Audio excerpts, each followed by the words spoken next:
More commands.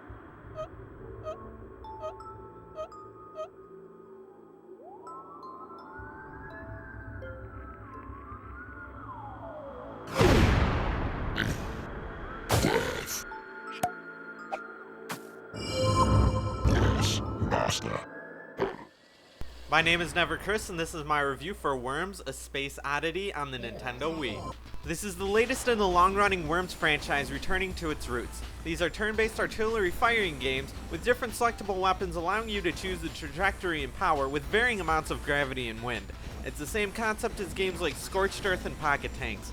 Worms, a Space Oddity also features the series' traditional cartoony look. There is no doubt in my mind that some fans will be completely blinded by this title. It resembles other brilliant games. However, this game isn't so great. I already know that people will be attacking this review for not giving a perfect 10. Some people are just way too forgiving of the strangest of games. However, if you haven't already proclaimed your undying allegiance to this series, feel free to keep listening. So where does the Space Oddity go wrong? It's simple, the game features over a decade of regression in the genre. Even previous games on weaker systems outclass this mess. All the crazy and creative weapons that these games have been known for have been completely stripped away. The actual number of weapons in this one tallies in at about, 10 or so.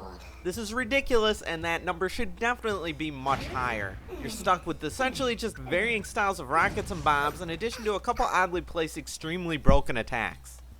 Another point of contention of mine is the length of this game. The story mode contains 36 levels, which is more like 30 when you take out the mediocre minigame levels. This is simply too short for this kind of game. Why not include 100 levels? Lemmings did it years ago. It definitely shouldn't be too hard for the developers either, but they didn't, and it's quite disappointing. A Space Oddity does use the Wiimote for its controls, but it surprisingly works well for the most part. The power of your weapon is usually determined by the Wiimote's tilt, while other weapons such as the sniper laser and guided missile will have you pointing at the screen. My only problem lies with the punching glove, which doesn't feature a visible power gauge, making some of the more puzzle-based levels much more frustrating than they should be. As the hate parade continues, I'm going to have to complain about the multiplayer as well. The multiplayer is where this game should be at. And as far as local multiplayer options go, sure, it's pretty decent. However, completely gone is the online multiplayer.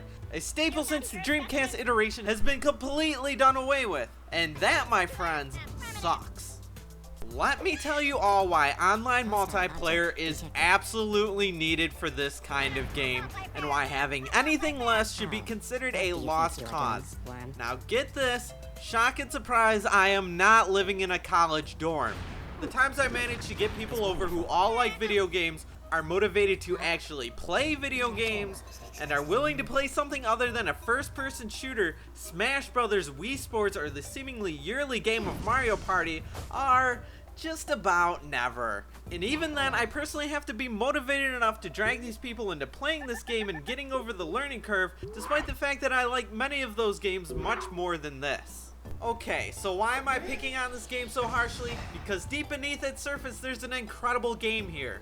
The concept is perfectly solid. If this wasn't such an unbelievably rushed release, this could even have turned into a must-buy. But really, everything that could have gone wrong pretty much did go wrong. While Worms: A Space Odyssey does have some fun moments during the story mode, they're usually pretty short-lived. I can hardly support the purchase of such a hack job release when this could have been so much better. I give Worms: A Space Oddity for the Nintendo Wii a 5 out of 10.